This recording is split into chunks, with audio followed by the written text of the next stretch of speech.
Hello and most welcome to our YouTube channel Part Shiksha. Myself Vikas Sinha. This is the introduction part 2 video. In this video we will learn about types of software. मैंने पिछले video में programming fundamental concept के बारे में बताया था. यदि आप लोगों ने वह वीडियो नहीं देखा है तो सबसे पहले आप उस वीडियो को जरूर से देख लीजिएगा, जिससे बेसिक कॉन्सेप्ट आप लोगों का क्लियर हो जाएगा. So proceed the video and start the C language course. Last video में हम लोगों ने सॉफ्टवेयर से रिलेटेड कुछ कॉन्सेप्ट को समझा था, उसी को कंटिन्यू करते हैं. Computer software divided into two types. First one system software and second one application software. That means इसका मतलब यह है कि सिस्टम सॉफ्टवेयर को दो भागों में बांटा गया है. पहला भाग जो है सिस्टम सॉफ्टवेयर है और दूसरा भाग है हमारा एप्लीकेशन सॉफ्टवेयर. ये दो टाइप के सॉफ्टवेयर है. What is system software? Any software that will communicate with hardware is called system software. That means इसका मतलब यह है कि वैसा कोई भी सॉफ्टवेयर जो किसी इंस्ट्रक्शन को एग्जीक्यूट करने के लिए हार्डवेयर से डायरेक्ट कम्युनिकेट करे उसे सिस्टम सॉफ्टवेयर कहते हैं. इंस्ट्रक्शन किसी भी टाइप का हो सकता है जो यूजर द्वारा दिया गया हो. ओके, हम यह भी कह सकते हैं कि वैसा सॉफ्टवेयर जो उस सिस्टम को रन करने के लिए यूज किया जाता है उसे सिस्टम सॉफ्टवेयर कहते हैं. सिस्टम सॉफ्टवेयर बनाने के लिए हम लोग C++, C#.NET, जावा, पाइथन जैसे प्रोग्रामिंग लैंग्वेज का यूज करते हैं. For example operating system and device driver etc. ये सभी सिस्टम सॉफ्टवेयर के कैटेगरी में आते हैं. What is operating system? आखिर ऑपरेटिंग सिस्टम है क्या? It is mediator between user and system is called operating system. That means इसका मतलब यह है कि ऑपरेटिंग सिस्टम एक माध्यम है जिसके द्वारा यूजर सिस्टम से कम्युनिकेट कर पाता है.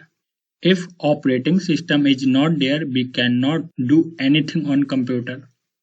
साफ शब्दों में कहा जाए तो यदि ऑपरेटिंग सिस्टम हमारे कंप्यूटर में इंस्टॉल ना हो तो हम लोग किसी भी टाइप का काम अपने कंप्यूटर में नहीं कर सकते हैं. एग्जाम्पल के तौर पर we cannot create any file, folder, etc. Even we cannot play audio, video. आप इसको ऐसे समझिए, अगर ऑपरेटिंग सिस्टम हमारे कंप्यूटर में इंस्टॉल ना हो तो हम इवन एक सिंगल काम अपने कंप्यूटर में नहीं कर सकते. बिना ऑपरेटिंग सिस्टम के हमारा कंप्यूटर लाइक अ डब्बा. ऑपरेटिंग सिस्टम जिन्हें आप यूज करते हैं या कर चुके हैं जैसे Windows 7, 8, 9, 10, Linux, Unix, MS-DOS, Mac etc. ये सारे ऑपरेटिंग सिस्टम हैं. जो आप लोगों में से किसी ने विंडोज 7, 8, 9, 10, लिनक्स, यूनिक्स, MS-DOS जैसे ऑपरेटिंग सिस्टम का यूज किया होगा. Now what is device driver? It is mediator between device and operating system is called device driver.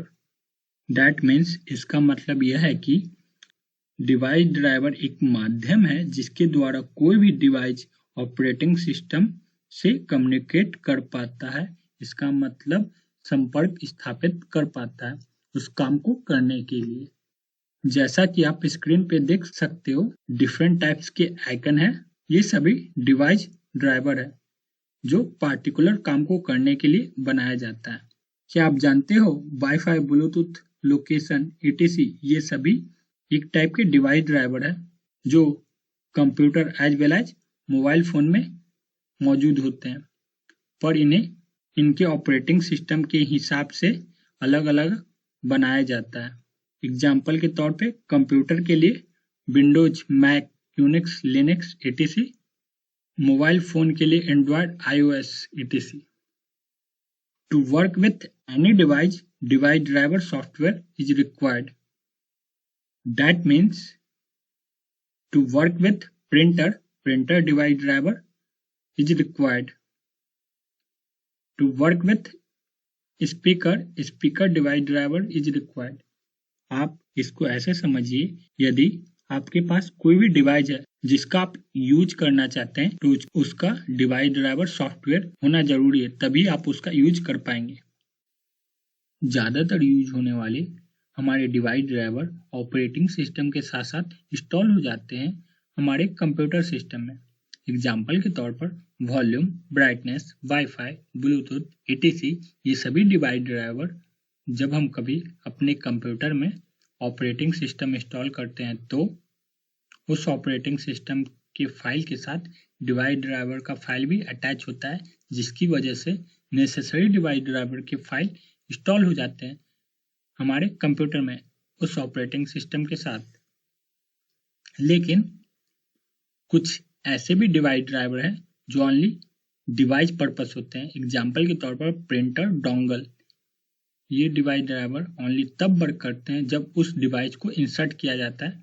Insert करने पे एक नोटिफिकेशन आता है ऑपरेटिंग सिस्टम के द्वारा कि उसका ड्राइवर इंस्टॉल करने का। देन उसके ड्राइवर को इंस्टॉल करते हैं, देन तब उस डिवाइस को हम यूज कर सकते हैं। ये तो पूरी बात हो गई डिवाइस ड्राइवर की। अब आगे बढ़ते हैं वीडियो में और सॉफ्टवेयर रिलेटेड कॉन्सेप्ट को समझते हैं। What is application software? It is a software which is used to develop coordinate task for the better benefit of end user. मतलब वैसा सॉफ्टवेयर जो बनाया गया हो डिफरेंट टाइप्स के वर्क को आसानी से करने के लिए, जिसके यूज करने से वह काम काफी सिंपल और इफिशिएंट वे में हो जाता है उस यूजर के लिए, उसे एप्लीकेशन सॉफ्टवेयर कहते हैं। The most common example of application software are the computer programs that we used in our everyday life, like MS Office, Google Meet, Zoom Meet, Chrome, Safari, MX Player and VLC Media Player, etc. ये सभी software application software के example हैं जिसे आप लोगों ने कभी ना कभी अपने डे टू डे लाइफ में यूज किया ही होगा। डॉक्यूमेंट्स क्रिएट करने के लिए, बनाने के लिए आपने माइक्रोसॉफ्ट ऑफिस का यूज किया होगा। Skype, Google Meet, Zoom Meet, video conference के लिए आपने इन एप्लीकेशन का यूज किया होगा। इंफॉर्मेशन के लिए आपने क्रोम, सफारी का यूज किया होगा। एंड देन सिमिलरली हमारा MX player and VLC media player आपने मूवी और वीडियो के लिए यूज किया होगा। तो ये सारे सॉफ्टवेयर डिफरेंट काम के लिए बने हुए हैं जो हम अपने रिक्वायरमेंट के अनुसार उस एप्लीकेशन को यूज करते हैं। Application software are divided into two types. First one, desktop application. Second one, web applications. That means इसका मतलब यह है कि application software को दो भागों में बांटा गया है। पहला जो है हमारा desktop application है और दूसरा जो है web application। तो आइए इन्हें डिटेल से समझते हैं step by step. What is desktop application? The application that was installed on a single computer is called desktop application. It is also known as standalone applications. That means इसका मतलब यह है कि वैसा कोई भी एप्लीकेशन जो एक पार्टिकुलर कंप्यूटर में इंस्टॉल हो एक पार्टिकुलर वर्क को करने के लिए, उसे डेस्कटॉप एप्लीकेशन कहते हैं। डेस्कटॉप एप्लीकेशन बनाने के लिए हम लोग C, C++, Java, C#, .NET और Python जैसे प्रोग्रामिंग लैंग्वेज का यूज करते हैं। For example notepad, calculator, MS office, VLC media player, etc. ये सभी डेस्कटॉप एप्लीकेशन के एग्जाम्पल हैं जिसे आप लोगों ने कभी ना कभी अपने डे टू डे लाइफ में यूज किया होगा। Now what is web applications?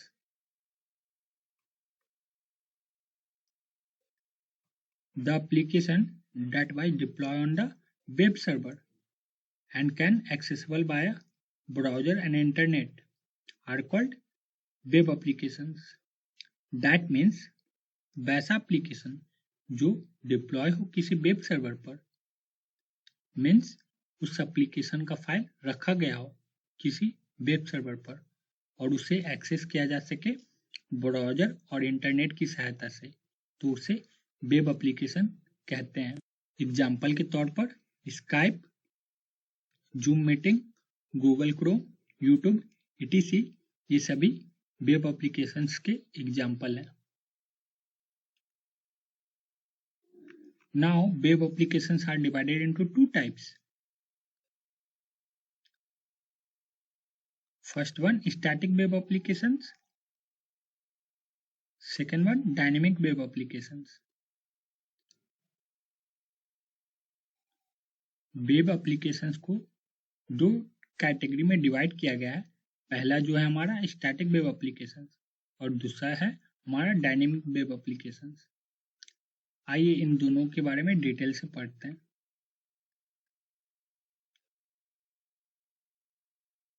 What is static web applications?